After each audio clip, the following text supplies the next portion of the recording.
Break के बाद एक बार फिर से आपको खुश आमदीद कहते हैं। और आज ईद का प्रोग्राम कर रहे हैं, लेकिन मेरे साथ दोनों ही मेल गेस्ट हैं और मौका मिला है कि इनसे बात की जाए, क्योंकि हम लोग ख़वातीन शिकायत भी करते हैं, सोशल मीडिया पे देखते हैं बंदों ने ये कर दिया, बंदों ने ये कर दिया, लेकिन कहीं ना कहीं ये लोग जब बाहर जाते हैं तो जो घर में बैठी ख़वातीन है ना, उनको नहीं मालूम कि किस किस तरह के हालात में ये लोग अपने ऑफिसेज में काम कर रहे हैं। चाहे वो गवर्नमेंट जॉब है, प्राइवेट जॉब है, लेकिन जॉब है आपकी, और आपको घर पे आके कभी वो नहीं भी बताएंगे कि बाहर क्या हो रहा है, लेकिन टेंशन होती है कि बच्चों की ज़रूरियात पूरी करनी है, घर के खर्चे पूरे करने हैं, फिर ना सिर्फ ज़रूरियात बल्कि ख्वाहिशात भी पूरी करना जब ज़रूरी हो जाता है तो फिर यकीनी तौर पर इनके मसाइल पे भी कभी कभी बात कर लेनी चाहिए, जो आज हमने की है। और दोनों मेहमान खुश हो गए, खिलखिला के हंस रहे हैं। अच्छा, मुझे ये बताइए, आजकल बेगमात के साथ ईदी का रेट क्या चल रहा है? वैसे देते भी हैं या नहीं देते? देनी पड़ती है, ये सवाल ही पैदा नहीं होता दान देने का जी, आपने घर में रहना ही नहीं। अच्छा, क्या रेट? लेकिन जो भी आप रेट निकाल रहे हैं वो कम ही है,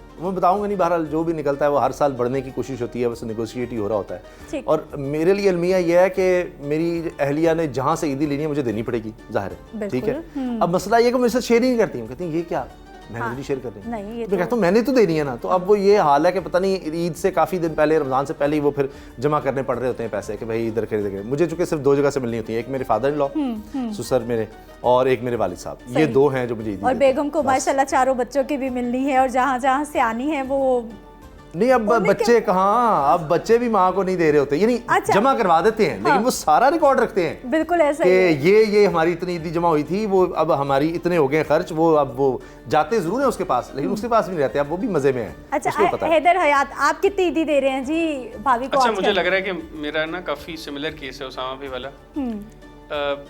वही बात है कि जितनी भी देते हैं वो कम होती है। सही। दूसरा ये कि मेरे चूंकि बच्चे छोटे हैं, मेरी बड़ी बेटी रहमा जो है वो 4 साल की है, छोटी रफ़का है वो 3 साल की है। मेरी बड़ी बेटी का नाम भी रामा है। अच्छा, माशाल्लाह। एक और सिमिलरिटी हो सकते हैं यार, और कितना है।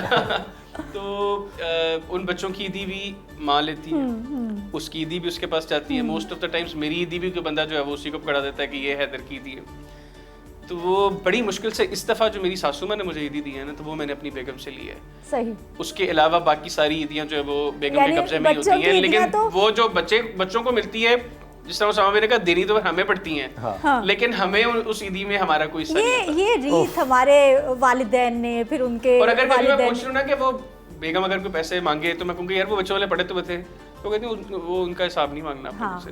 अब ये वो अभी मेरा ख्याल है कि 5 सालों में कोई 1-2 दफा मैंने पूछा था, उसके बाद अब मैं पूछता भी नहीं, क्योंकि मुझे पता है कि मुझे उनका हिसाब नहीं मिलना। हाँ। तो वो जब तकाजा करें अगर हो तो मैं दे देता हूँ कि भाई ठीक है। सही। मेरी बेगम को ना इतना ज्यादा शौक से ज्यादा फोबिया है पैसे यानी जोड़ने का। जोड़ने से मुराद ये है कि जमा नहीं करने, जोड़ने हैं। हाँ। और फिर कहीं ना कहीं इस्तेमाल कर देने। और वो उसकी इतनी खूबसूरत बात है कि वो भूल जाती है। मिसाल के तौर पर मैंने गाड़ी ली, उसने अच्छे खासे पैसे जमा किए हुए थे। हाँ। तो मैंने कहा तुमने भी तो बैठना है, देखो गाड़ी। हाँ, वो खुश हुई बड़ी कि हाँ गाड़ी लेनी है, ठीक है चले ले रहे। फिर वो खुद ही कुछ साल बाद भूल गई। लम्हा होता है जब खवातीन जो है ना इमोशनल होके पैसे निकाल, लेकिन बाद में जो है ना वो फिर पछताती रहती है। क्यों बताए? वो जमा बड़े कर लेती है, काम मेरी आती है। याद उनको आया तो उन्होंने बताया आपको कि मैंने तो गाड़ी में पैसे दिए थे। अब फिर याद आ जाएगा, मुझे सालों के बाद याद आता है। यही काम हुआ याद आता है। मेरी भी जो भी गाड़ी है ना, इसमें मैंने बेगम से पैसे लिए, और बेगम भी इसी तरह जोड़ती रहती है उसके अकाउंट में। मतलब मैं अभी उसका कर्जदार हूँ, मैंने उससे काफी कर्जा लेके मैंने पैसे खर्च किए मैं। तो वो मोस्टली तो भूली होती है कि उसने भी मुझे पैसे किसी चीज में जो है वो दिए थे। बड़ी अच्छी बेगम। लेकिन अगर कभी याद आ जाए और कभी हिसाब किताब चल रहा है और उसके ज़हन में आ जाए तो फिर वो कहती है ओहो आपको तो मैंने वो इतने पैसे गाड़ी के लिए दिए थे। मुझे कहेगी कि तुमसे आपसे जमा क्यों नहीं होते पैसे? मैंने कहा तुम जमा होने देती नहीं, आप खुद जमा करते हैं, मैंने तो जमा कर लिया। मैंने कहा भाई तुम कर क्या रही हो, कौन सी चीज आप लेकर आ रही हो? कहती नहीं तो ये तो आपका फर्ज है। मैंने कहा फर्ज तो है तो फिर मैं जोड़ू कहाँ से? की जाती कहती मैंने इस ईद पर कौन सी चीज ली, मैंने फलान नहीं ली।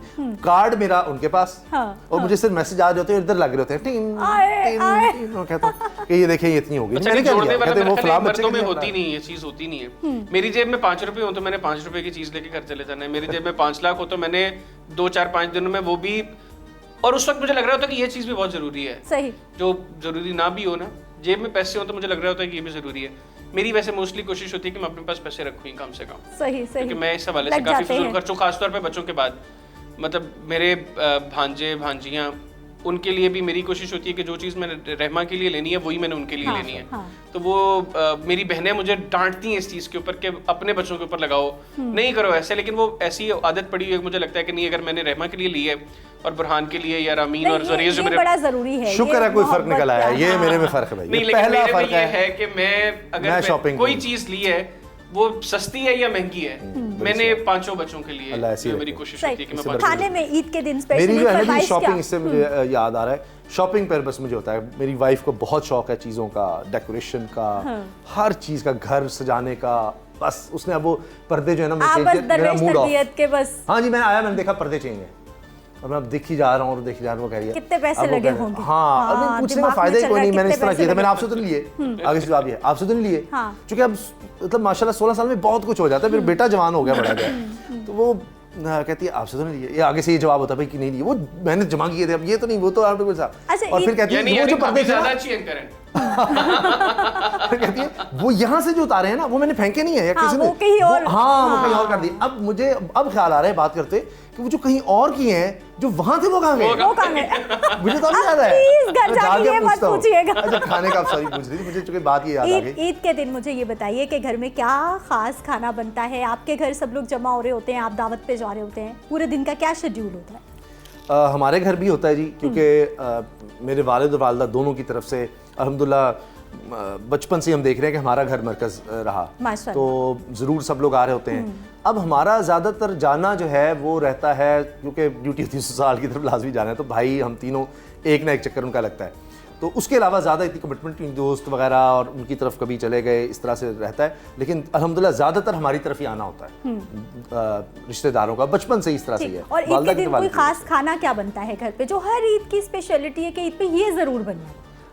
बड़ी ईद पर तो ज़्यादा वो हो रहा होता है ज़ाहिर है, गोश्त वगैरह का, इस पर यही सैंडविच वगैरह और इस तरह की चीज़ें चल रही होती हैं। खाने पर जो आते हैं उसमें मैंने देखा है एक चावल की डिश बहुत ज़रूर होती है, क्योंकि मेरा कोई उसमें रोल नहीं होता, मुझे नहीं पता होता क्या बन रहा है, लेकिन आपने सवाल किया तो मुझे याद आया, तो इसी तरह 1-2 सालन होंगे और साथ नान रोटी वगैरह और सब, और एक चावल पुलाव वगैरह या बिरयानी, इस तरह का कुछ होता है। तो आपके हाँ, क्योंकि हैदर हयात अभी ब्रेक पे थे तो हमें बता रहे थे कि भाई पूरे रमज़ानुल मुबारक में इफ्तार मेरी मर्जी से बनता था, इफ्तार के वक्त अगर टेबल पे मेरी पसंद का खाना नहीं है तो मेरा तो मुंह बन जाता है। ऐसी अच्छा नहीं, ईद के दिनों में हमारे यहाँ ना वैसे मोस्टली लोग जो गोश्त पसंद करते हैं वो मटन पसंद करते हैं, बिल्कुल। हमारी फैमिली में ज़्यादा बीफ पसंद किया जाता है। हाँ।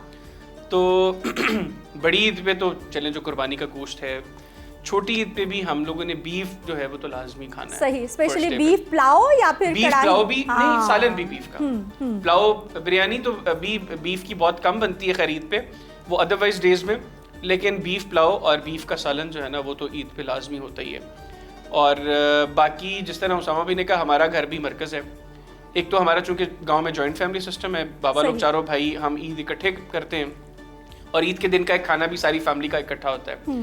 और फिर ईद के दिन शाम को मेरी दोनों फुफ्फो भी आ जाती हैं, और मेरी एक बहन की शादी एक फुफ्फो के बेटे के साथ हुई है, दूसरी बहन की शादी दूसरी फुफ्फो के बेटे के साथ हुई है, तो वो बहनें भी आ जाती हैं, तो वो माशाल्लाह बड़ा एक ना बहुत ही मज़ा होता है जब सारे फैमिली इकट्ठी होती है और रात का खाना ईद का फिर हम लोग इकट्ठे खाते हैं। और लाहौर में भी कभी हेल्प करते हैं, किचन में जाते हैं? मुझे चाय बनाने का बहुत शौक है। हाँ। चाय मैं अपनी मर्जी की, मतलब मेरी वाइफ भी अच्छी चाय बनाती है। हाँ। लेकिन वो भी कहती है कि आप ज्यादा अच्छी बनाते हैं, मुझे भी आप ही बना के दे। एक और फर्क नहीं, मुझे चाय का शौक है, चाय में अपनी मर्जी की जो है ना वो मैंने बना। अच्छा, ये चाय अपनी मर्जी की सिर्फ अपने लिए बनती है या फिर कोई एक बंदा चाय बना रहा है? अब मेरी चाय बाकी इतनी मजे की होती है कि जो एक बार पी लेता है ना मेरे साथ, एक मुझे बड़ी इरिटेशन होती है अकेले कुछ खाने पीने से, मेरा दिल करता है कि मैं खा पी रहा हूँ ना तो मेरे साथ क्यों बैठ के खाने वाला कोई हो, तो मैं चाय किसी ने ना भी पीनी हो तो मैं उसको जबरदस्ती कहता हूँ नहीं बहुत मजे की बनाता हूँ, बहुत मजे की बनाता हूँ, पी लो। तो वो चाय मेरी वाकई मजे की होती है। तो अब वो जो है ना वो वाइफ भी कोई मेहमान है तो कहती है हैदर बहुत अच्छी चाय बनाते हैं, चले चाय आप बनाएं। सही। तो चाय में शौक से बनाता हूं। टेबल लग रहा होता है, हम देख रहे होते हैं कि मेहमान आ रहे हैं, सॉरी आपकी बात कर रहा हूं, मुझे ना जलते प्याज की स्मेल बहुत अच्छी लगती है। सही। तो वो जिस वक्त खाना बन रहा होता है ना वो होता है ना उस वक्त में जाके जरूर थोड़ा बहुत जलते लोग तो पसंद नहीं है ना आपको? प्याज की खैर है, जलते प्याज की स्मेल मुझे बहुत अच्छी। अच्छा, मुझे ये बताइए कि जैसे घर में होता है मेहमान आ रहे हैं, हमारे वैसे रूटीन में जो मर्द हजरात नहीं भी काम करा रहे होते, लेकिन स्पेशल ओकेजन्स पे हमने देखा है बर्तन लगा देंगे, चीजें उठा के ला रहे होंगे, ऐसा है या नो? अल्हम्दुलिल्लाह जब भी ऐसा कोई काम किया नुकसान ही किया। तो तोड़े बर्तन आपने? तो मैं तो किचन में जाऊँ तो अम्मा कहती है कि हैदर चला गया, उनको कोई काम होने लगा। तो मेरी बेगम जो है, मैं चाहता ज़रूर, मुझे शौक है कुकिंग का भी ना, हल्का फुल्का शौक है मुझे, लेकिन वो मोस्टली कहती है कि आप हमारा काम खराब ही करेंगे या हमें ज़्यादा टाइम लगाना पड़ेगा, आप बेहतर बाहर चले जाएं। सही। तो कभी कोशिश करूँ भी मदद करने की, तो वो लोग कहते हैं कि आपकी मदद की ज़रूरत नहीं है। उसामा काजी, कभी हुआ किचन नो ताल्लुक ही कोई नहीं है? कुछ भी नहीं। हाँ, कोई छोटी बेटी चली गई है किचन में, वो भाग के तो उसको कहीं पकड़ने के लिए चला जाऊँ तो चला जाऊँ। अच्छा, इसका मतलब चाय से मुझे याद है, मैंने एक दफ़ा अपनी वाइफ को चाय बना कर पिलाई थी। जब मेरी वो एक्सपेक्ट कर रही थी, पहले ही दफ़ा तो बेटा मेरा पैदा होने वाला था, तो मुझे बड़ा तरस आया, वो बड़ी तकलीफ, और ज़ाहिर इंसान एक्सपीरियंस कर रहा होता है ना पहली दफ़ा। वैसे तो देखा अपनी कजन्स को, बहनों वगैरह को, लेकिन वो बंदा उस सारी तकलीफ को नहीं देख रहा होता। वो मैंने कहा बड़ी यार ये तो तकलीफ, और कैसे क्या। तो खैर वो मैंने कहा अच्छा तुम छोड़ दो, मैं तुम्हें चाय बना के पिलाता हूँ। तो मैं लाता हूँ। खैर मैंने बनाई, उसने पी। तो जब कोई मेरा ख्याल है 2-3 साल गुजर गए, तो उसके बाद पता नहीं क्या हुआ, एक दिन मुझे कहती है उस दिन तो मैंने पी ली थी, हाँ। आइंदा प्लीज ना बनाइएगा। अच्छा, वैसे इंटरेस्टिंगली आपको शायद ना आइडिया हो, आपके जो प्रोग्रामिंग इंचार्ज हैं कासिम भाई, कासिम भी बहुत मजे की चाय बनाते हैं, और कासिम भी हर रोज रात की जो चाय है ना वो खुद बना के पीते हैं, वो उनको भी किसी की हाथ की पसंद नहीं। वाह वाह, मुझे लग रहा है कि उनसे कहेंगे उन्हें कहते हैं कि आप किचन में जाएं और हमने अब आपकी चाय की तारीफ सुन ली है। कासिम भी अपने इलायची वगैरह ये वो सारे लवाजमात पूरी करके चाय बनाते हैं। सही। इसका मतलब उसामा काजी जो है वो बिल्कुल घर में पानी पिला दो, खाना ले आओ, पानी कभी कभी मैं पी लेता हूँ खुद। अच्छा, पानी कभी कभी मैं पी लेता हूँ। शाज़ो नादर ना। अब तो माशाल्लाह बच्चे जब हो गए फिर तो बंदा बिल्कुल ही कहता है एक बच्चा, दूसरा बच्चा, बेटी ही कर दे तो कर दे, बेटे माशाल्लाह ही हैं, तो बेटी फिर माशाल्लाह बेटियां करती हैं, बेटे जो है ना वो हमारे जैसे ही। हाँ, वो कम है। बेटी माशाल्लाह, हाँ, बेटी को तकलीफ होगी, बाप का ख्याल करे, कोई चीज़ मंगवानी है तो बेटी मेरी आ जाएगी, कर लेगी। बाकी उसकी माँ मौका कम देती है, वो कहती है कि ट्रेनिंग करें, इसकी ट्रेनिंग करें, छोटी सी है। सबसे अच्छी चीज़ ये होती है, ये जिन माओं के अंदर ये चीज़ होती है ना कि मैंने बच्चों को ट्रेन करना है, ये बच्चे की ज़िंदगी में ये सबसे चीज़ें ये वाली काम आती हैं, और आजकल ये वैसे चीज़ें कम है। हमारे घरों में अल्लाह का शुक्र है कि अभी ये चीज़ें हैं कि बच्चों को, बिलखुसूस जो बच्चियाँ हैं उनको एक सर्टेन एज के बाद माएँ ट्रेन करती हैं। खैर हमारे तो मर्दों को भी ट्रेन करते हैं, बच्चों को भी पता होना चाहिए कि हर तरह के हालात में किस तरीके से रहना है। लेकिन ये एक अलमिया है हमारी सोसाइटी में कि आजकल लोग इसको इस तरफ नहीं जा रहे और इसके बड़े नुकसान होते हैं। मेरे बड़े भाई जो हैं वो कुकिंग थोड़ी बहुत कर लेते हैं, छोटा भी मेरा बड़ा करता है। हाँ, वो थोड़ा बहुत कर लेते हैं। हाँ जी, यही। और नहीं, चाय बड़ी अच्छी बना लेते हैं और इस तरह। अब मुझे नहीं पता कितना वो करते हैं, लेकिन वो कर लेते हैं। और कभी कभी शायद वो एक तो बाहर रह के आ रहे हैं दोनों, और उनकी तबीयत में थोड़ा सा ये वो है, बाहर से पढ़ कर आए हैं वो मुआशरा देखकर, लेकिन मैं उस लिहाज से मुनफरिद हूँ, मेरा कोई लेना नहीं। हाँ, मुझसे बातें करा लो, बातें बना लो, सियासत पे बातें करा लें, हुकूमतों पे बातें करा लें, मुझसे ये बातें करा लें, हर तरह की बातें करा लें, बातें बना लें, मुझसे बनवा लें, ये मैं कर सकता हूँ। हाँ, खाना बहुत खा लूँगा, खाना जितना कहेंगे मैं खा लूँगा। 3-4 बंदों का। सेहत से नहीं लग रहा कि आप कोई बहुत ही ज़्यादा खाते होंगे वो, या फिर आप ये सोचिए कि मेरी जब शादी हुई थी, मेरा कोई 100 kg वेट है। सही। जब मेरी शादी हुई थी मेरा आई थिंक कुछ 70 के अराउंड था। उसके बाद मेरे साथ जो जुल्म हुआ है वो आपके सामने है। तो मुझे तो छेड़ते थे वो कांगड़ी और इस तरह, और वो बहुत मैं। अच्छा, उसके बाद जो सूझने से हुआ है। उसामा गाजी, जो आप पे जो जुल्म हुए हैं, ये सारा बिहेवियर उससे पहले भी ऐसा ही था, या फिर उसके बाद आपको लगा कि मैं मजीद थोड़ा सा सख्त हो गया हूँ, या कुछ ऐसा हुआ? मेरी बेगम ने मेरे खिलाफ किया साजिश।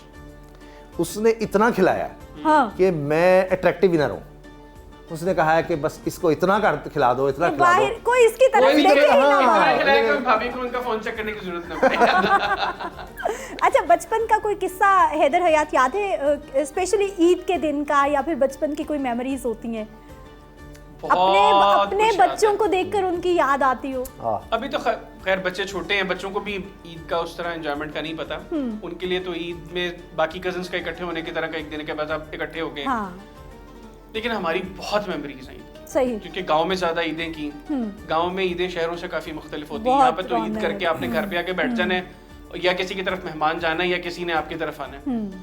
गाँव में ये था कि बाहर निकलना, उस वक्त थोड़े थोड़े पैसे ईदी के मिलते थे। सही। उनसे गंदी गंदी चीजें खाना। हाँ, वो ठेले लगे हुए और हाँ जी, वो गंदी गंदी चीजें, क्योंकि वो मैं थोड़ा सा ना रिस्ट्रिक्टेड माहौल में इस तरह रहा हूँ कि मेरी मामा ने मुझे बहुत ज्यादा बाहर घूमने फिरने नहीं दिया। सही। खुद बहुत घूमे फिरे मुझे लेके, लेकिन मुझे अकेले इस तरह बाहर, एटलीस्ट जब तक मैं माना वाला में रहा हूँ तब तक मुझे ज्यादा नहीं उन्होंने जाने दिया। तो ईद का जो दिन होता था ना, उसमें चूंकि बाकी कजिन्स भी आ जाते थे, तो उस दिन फिर मुझे अलाउड होता था। उस दिन जितना भी गंद है वो खा लिया और फिर वो गन्स ले ली और वो फिर लड़ाइयाँ की, फिर वो हम फौजी बन जाते होते थे। फिर वो 3-4 घंटे लड़ाइयाँ करके एक दूसरे से लड़ खोल के तो फिर हम लोगों ने फिर हो जाता था। उसामा गाजी की क्या यादें हैं? मुझे याद है इस दफा मैं सोच रहा था, मैं अपनी वाइफ को भी कह रहा था कि इस दफा ना बच्चे जब तैयार हो जाएंगे सब इकट्ठे हो जाएंगे ना, तो मैंने अपने दोस्तों को बुलाना है। बहुत अरसा हो गया ये हरकतें नहीं की, तो जितना गंद मुझे गांव से मिल सका है ना वो मैंने सारी चीजें जो है वो खानी है। अच्छा, आप तो हमारे हमसाए हैं, मानावाला से ताल्लुक है, आई एम फ्रॉम फैसलाबाद। अच्छा हाँ, उसामा गाजी बचपन के किस्से कोई फैसलाबाद वाले देखे ना बातों में कितने तेज होते हैं, पता ही नहीं। नहीं, हम हमारी ये जर्नलिस्ट कम्युनिटी बातों में बहुत तेज ईद के प्रोग्राम में वो उन्होंने सारा वुमेन सेंट्रिक प्रोग्राम कर दिया, बल्कि this is my favourite topic, this is my favourite topic. अच्छा, मैं सोशल मीडिया पे जो है ना वो देख रही होती हूँ कि खवातीन के, इवन के मेरा अपना ऑब्जर्वेशन भी है, आप फैमिलीज में आसपास देख रहे होते हो खवातीन को मर्दों से बहुत शिकायत है, लेकिन कहीं ना कहीं जो है ना वो मेरा ख्याल है कि जो मर्दों की साइड है उसकी भी बात सामने आनी चाहिए। वो जो मजदूर है जो बाहर काम कर रहा है कितनी तकलीफ से, और स्पेशली जो मेरा ख्याल है कि वर्किंग विमेन है ना वो थोड़ा सा अंडरस्टैंड करती है। नो, आई एम नॉट, इसलिए आप ये बातें करें। हाँ हाँ, ये भी हो सकता है, लेकिन चले जब तक कर रही हूँ तब तक तो वो है ना, अच्छी बात होनी चाहिए। हाँ, होनी चाहिए। ये आपको एहसास है, बहुत बड़ी बात है। हाँ, अच्छा, बचपन का कोई किस्सा, कोई खूबसूरत याद जो कि हर ईद पे याद आ जाती हो, कहीं लाशऊर में पड़ी हुई हो, कुछ है ऐसा? एक तो ईदी लेने का बहुत मजा होता था, और वो जो नए नोट उस वक्त, अब तो नहीं शायद लोगों 2 रुपए का भी नोट होता था। 20-20 रुपए वाली भी बड़ी अट्रैक्शन होती थी, वो जो नए नोट तो बहुत बड़े थे। मैं तो 2-2 रुपए के भी उस वक्त 2 रुपए में बड़ी चीजें, 1 रुपए में बड़ी चीजें आ जाती थी। बहुत बचपन की बात कर रहा हूं, आप लोगों ने तो शायद वो नोट देखे भी नहीं है। नहीं, मैंने देखे। 10 रुपए मिलते थे तो दुकान पे जाके 1-1 रुपए के 10 लेते थे कि हमारे पास ज्यादा। चलो शुक्र है वो देखे। मैं अब इससे पुराना भी किस्सा छेड़ सकता हूं, फिर वो आप सिक्कों पे आ जाएंगे, वो 25 पैसे नहीं, वो नहीं 25 पैसे होते थे। गो के 50 पैसे की एक बार मुझे याद है। उसामा गाजी, आप इतने पुराने लगते नहीं हैं जितनी पुरानी आप बातें कर रहे हैं। नहीं, अब मैं सिर्फ इतना आपको इशारा देता हूँ, 10 पैसे का भी सिक्का होता था तो एक 5 पैसे का भी होता था, वैसे थोड़ा जुगाड़ आपको अभी भी कहीं अच्छा, वो मैंने देखे हुए हैं, वो हमारे घर में कहीं दराज में इस तरह रखे हुए हैं। मेरे एक भाई को शौक है कि वो पुराने करेंसी नोट, बस आप ये देख लो मैं कितना पुराना हूं, आपने देखे हैं, हमने इस्तेमाल किए हुए हैं। लेकिन वो आखिरी उनका दौर था, इतना मैं पुराना नहीं हूँ, यानी वो बस चल जाते थे उनको जमा करके, तो उस वक्त भी 10-5 पैसे में कुछ नहीं आता। तो उस वक्त 25 पैसे से कम में चीज कम ही आती थी, ये मैं आपको बताता हूँ अपने बचपन का। लेकिन उस वक्त ये 10 पैसा 5 पैसा हमने देखा हुआ है, बल्कि इस्तेमाल भी किया हुआ है इकट्ठे करके, लेकिन 25 पैसे से कम चीज़ नहीं आया करती थी। तो 1 रुपए के वो 4 मिलते थे, 25 पैसे, ठीक है। तो वो अब किसी को भी नहीं समझ आनी मैं क्या कह रहा हूँ। अच्छा, वो सिक्के जमा करने हैं, हाँ, और नोट जमा करने हैं, वो फिर 1-1 रुपए की अगर वो मिल जाती थी, वो जो उसका मजा था ना, कॉपी, तो वो 1 रुपए की मिल जाना, वो तो ईद थी ना, फिर उससे तो बड़ी कोई चीज नहीं है। और उनको फिर बार बार गिनते थे कितने रह गए हैं, कितने हो गए हैं, और फिर वो दोस्तों में बाहर जाके नहीं बाहर खर्च करना, फिर उसको दोस्तों में, ये मैं दोस्तों से पहले वाली एज की बात कर रहा हूँ, इतना मैं पुराना नहीं। दोस्तों की एज तक तो 100-500 तक काम आ गया था, 1000 तक भी आ गया था। लेकिन वो छोटे छोटे भी तो दोस्त होते हैं ना आपके मोहल्ले में, जिनके साथ बाहर जो आते हैं, वो भी तो दोस्त होते हैं। पैसे नहीं शेयर करते थे बचपन में, कोई पैसे शेयर करने का कोई रिवाज नहीं था, तो वो चीजें इकट्ठे जाके जरूर लेनी है। आइसक्रीम का इतना मजा होता था, वो शॉप पर जाना है और आइसक्रीम, और अब तो रही नहीं पोल्का और वो इस तरह की होती थी, अब तो उनके वो ब्रांड चेंज हो गए। हाँ, हमारे बचपन के वो होते थे, तो वो आइसक्रीम और चॉकलेट से बढ़कर कोई आशी नहीं थी, टॉफियाँ और यही सब कुछ था। बोतल भी बहुत बड़ी है, हाँ यकीनन वो, लेकिन वो इतना डिस्करेज किया जाता था ना, हाँ डिस्करेज थे। मैं इससे पुरानी बात आप थोड़ा आगे चले गए हैं 7 रुपए के। अच्छा हैदर हयात, मैंने आगाज में भी आपसे पूछा कि इंडिया वालों के आप बड़े जो है ना वो आपके वीडियो क्लिप्स कुछ ना कुछ वायरल होते रहते, आगाज कैसे हुआ था? कितने मतलब साल पीछे चले जाएं तो आपको पहली बार जो आप बता रहे थे कॉल आई, कैसे हुआ ये आगाज? अच्छा, मुझे ये नहीं पता कि मेरा नंबर उन्होंने कहाँ से लिया। मुझे जी न्यूज़ से फर्स्ट टाइम कॉल आई थी, ठीक, तकरीबन कोई 4-4.5 साल हो गया। हाँ, तो मैं जब फर्स्ट टाइम उनके प्रोग्राम में गया तो मुझे फिर उनके प्रोड्यूसर की कॉल आई कि यार हमें बड़ा मज़ा आया आपके साथ प्रोग्राम करके। फिर आहिस्ता आहिस्ता कोई 4-5 दिन के बाद उन्होंने प्रोग्राम में बुलाना शुरू कर लिया। फिर एक दिन में मैंने 18 प्रोग्राम भी इंडियन चैनल्स पे बैठ के किए हुए हैं। सही। तो वो फिर अब तो खैर मेरा ख्याल है पिछले 4-4.5 साल में कोई 500-600 प्रोग्राम्स जो हैं वो इंडिया के हर चैनल में, ऑलमोस्ट छोटे से छोटे और बड़े से बड़े चैनल, सही मैं प्रोग्राम्स कर चुका हूँ। और अब तो खैर वो खुद कहते हैं कि हैदर भाई आज जरा सही हमें हैदर भाई चाहिए। अल्लाह उनको रेटिंग का होता है ना जरा हैदर जरा। अच्छा नहीं, एक ना वहाँ पे एक बड़ा मसला है। खैर शायद वो अपनी स्ट्रेटजी के हिसाब से ठीक चलते हैं। उन्होंने पाकिस्तान के इश्यूज ना इंडियन इश्यूज से ज्यादा डिस्कस करने होते हैं। हमारे यहाँ पे ये अप्रोच नहीं है। मैंने एक एक्सपीरियंस किया, मैंने एक प्रोग्राम शुरू किया एक चैनल पे एक्सपोज इंडिया के नाम से। अब वो प्रोग्राम वीक में एक प्रोग्राम हम करते थे और उस एक प्रोग्राम को तैयार करने में ठीक ठाक टाइम लग जाता था। बिल्कुल ऐसा ही है। और उसके बाद उसकी कोई व्यूअरशिप यहाँ पे नहीं थी। मुझे उस प्रोग्राम की वजह से मेरे पे श्रीनगर में एक FIR होगी। मैंने बुरहान वानी की कजन के साथ प्रोग्राम किया, सही, और उसके ऊपर बुरहान वानी की कजन पे और मेरे पे श्रीनगर में FIR होगी। और मेरे पे चूंकि FIR हो नहीं सकती थी, तो वो बाद में पता चला।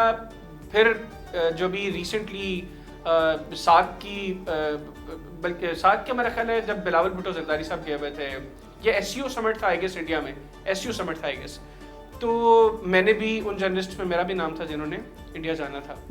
तो फिर मुझे मना किया गया कि वो जो एक FIR आपके ऊपर थी, अब हमें क्लियर नहीं है कि वो अभी भी स्टैंड करती है कि नहीं, तो ये ना हो कि आप वहाँ पे जाएं तो आपके लिए कोई इशू बने। तो वैसे मैं इंडिया अब जा नहीं सकता, लेकिन इंडियंस के साथ प्यार मेरा बड़ा। और वो जो आपने क्लिप की बात की थी ना, जो जनरल बख्शी वाला बड़ा वायरल हुआ, आप यकीन करें कि उस दिन मुझे सबसे ज्यादा कॉल्स इंडिया से, सही, और 100% लोगों ने यही कहा कि यार इसका यही इलाज था।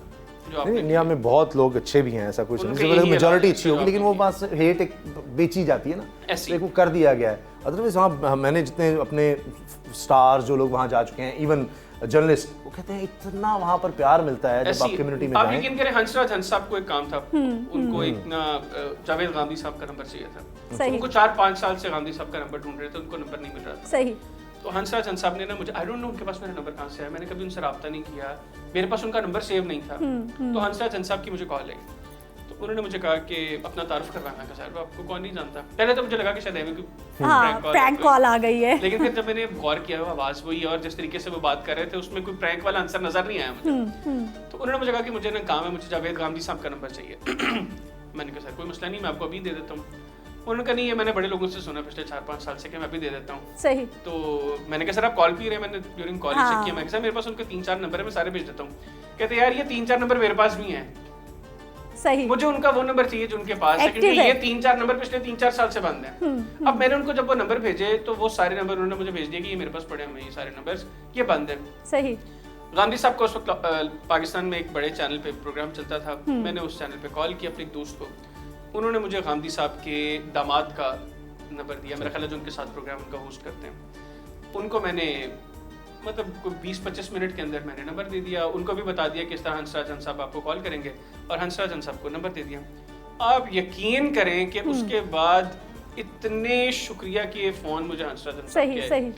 फिर उन्होंने मुझे कहा कि मुझे बताएं मैं आपके लिए क्या करूं। मैंने कहा सर आप जब कभी पाकिस्तान आए तो फिर बताएं। उन्होंने कहा वो तो हो गया ना 100%। इस दफा तो खैर वो इलेक्शन हार गए हैं। ये मैं पिछली जो लोकसभा टेन्योर है उसकी बात करूं, तब वो बीजेपी से दिल्ली से मेंबर थे लोकसभा के। सही सही। तो उन्होंने मुझे कहा कि अभी हालात ऐसे नहीं है, लेकिन मैं जब भी आया एक दिन मैंने आपके साथ गुजारने, इसके अलावा मुझे पता है मैं आज आपके साथ क्या कर सकता हूँ। मैंने कहा सर आप मेरे साथ प्रोग्राम में आ जाए। तो खैर फिर उनके साथ एक प्रोग्राम किया और उसमें उन्होंने मेरे लिए गाना भी गाया फिर। सही। तो और भी इसके अलावा मतलब ये तो एक हंसराज हंस साहब एक बड़ी शख्सियत है, और भी बहुत लोग जिनके साथ इंडिया से राब्ता होता है, बहुत अच्छे लोग हैं वहाँ पे। अच्छा गाने से मुझे याद करा दिया, कोई शेरो शायरी से शगफ, कोई गाने से, कोई क्या शौक है, मशगला क्या है, हॉबी क्या है, या जवानी में कभी क्या हुआ करती थी? क्या मतलब जवानी में क्या अभी जवानी? हाँ ये ना करें आप, हाँ मैंने अपने पुराने किस्से छेड़ दिया, सिक्का 5 पैसे का इस्तेमाल किया, लेकिन है तो जवानी। वो तो अलग बात, वो तो सिक्के पड़े हुए थे ना। तो अब ये शौक रहे नहीं, अब थोड़ा बहुत सोने का मुझे शौक है, सोता शौक से एक्सरसाइज का शौक रह गया, बाकी गाने वगैरह ना टाइम रहा। मूवीज़ का बड़ा शौक था मुझे, और ख़ासतौर पे हॉलीवुड मूवीज़, एक्शन मूवीज़ और इस तरह की, जिस तरह gladiator one of my favourite movies, इस तरह की जो मूवीज़ थी ना, वो हिस्टोरिकल और एक्शन मूवीज़ और इस तरह, ये मुझे बहुत ज़्यादा शौक था। बहुत ज़्यादा मूवीज़ देखता था मैं, उफ़ तौबा, सारा दिन, और कोई नई मूवी आ गई वो छोड़ दी नहीं। और VCR का दौर था, तो उसमें जनाब नई मूवी आ जानी दोस्तों के साथ, कभी दोस्तों के घर जाकर सारी रात हम बैठ कर, और फिर घर वालों से छुप नहीं, चोरी वाला सीन कोई नहीं था, वाले सबको पता होता था, वालिदा को पता होता था कि गए हैं तो वीकेंड पर। ये कॉलेज का दौर है, इतने छोटे बड़ा जरूरी है कि वालिदैन इतना ट्रस्ट दें कि घर बच्चे जो है ना बता के चलो एक्टिविटी भी कर लें, आपको चोरियां करने की जरूरत ना हो। ये था कि लेट आते थे तो फिर वो गेट अबू बंद करवा देते थे, तो फिर फलांग कर ऊपर से आना पड़ता था। ये था, ये अब खैर वो वाली सब देख ना ले, तो हम भाइयों का आपस में चलता था कि वो यार इतने लोग। अच्छा, हमारा अब चलता है, हम पेरेंट्स नॉर्मली कहते हैं ना कि यार बाहर से ना मंगवा के, तो मेरे बाबा इस हवाले से काफी स्ट्रिक्ट हैं। सही। तो अब हम लोगों ने कुछ मंगवाना होना तो वो फिर इसी तरह आपस में कोऑर्डिनेशन गेट के नीचे से ऊपर से मैंने बताया ना मैं थोड़ा सुस्त हूँ, तो उसमें फिर मैं फखर कोई जो है ना वो तंग करता हूँ, वो फिर फखर बेचारा। तो हैदर हयात कोई गाना शाना गाते हैं? अच्छा, मुझे ना अपनी स्कूल लाइफ में तो शौक था प्लेबैक सिंगर बनने का। वाह, क्योंकि मेरी आवाज अच्छी थी। सुनाइए फिर, क्या पसंद क्या है? तो खैर वो आवाज भी नहीं रही। नहीं, आवाज तो आपकी अभी भी वही है। अच्छा, मैं कलाम इकबाल सुना देता हूँ। जी। ये दौर अपने बराहीम की तलाश में है। वाह भाई वाह। सनम कदा है जहां ला इलाहा इल्लल्लाह, ला इलाहा इल्लल्लाह, खुदी का सिर निहा ला इलाहा इल्लल्लाह, ला इलाहा इल्लल्लाह। अगरचे बुत है जमात की आस्तीनों में, मुझे है हुक्म अज़ां ला इलाहा इल्लल्लाह, ला इलाहा इल्लल्लाह। वाह वाह वाह वाह, बहुत खूब। आप अभी भी प्लेबैक सिंगर क्या आप बिल्कुल बन सकते हैं। बहुत खूबसूरत। अच्छा जी, प्रोग्राम हमें ख़त्म करना है, लेकिन जाते जाते फिर वही मेरा फेवरेट टॉपिक, आप मुझे ये बताइए, बल्कि कुछ भी ऐसा पैगाम जो आपने कई बार सोचा हो, दिल में ख्याल आया हो, लेकिन अपनी बेगम को कभी ना कहा हो। तो हम आपको मौका दे रहे हैं, उनके नाम पैगाम दीजिए। अच्छा, सबके सामने क्यों भाई, 16 साल आपके, बी ब्रेव। देखिए, मैं ये शर्मिंदगी का इज़हार कर सकता हूँ कि उसने मेरे साथ 16 साल और उतार चढ़ाव और माशाल्लाह बच्चों की परवरिश सब जो किया, तो मैं उसका रिटर्न उस तरह नहीं कभी भी दे सका। तो ये मुझे है, और इस पे मुझे थोड़ा तकलीफ़ इस बात की भी है कि मुझे लगता है आगे भी शायद नहीं कर सकूँगा।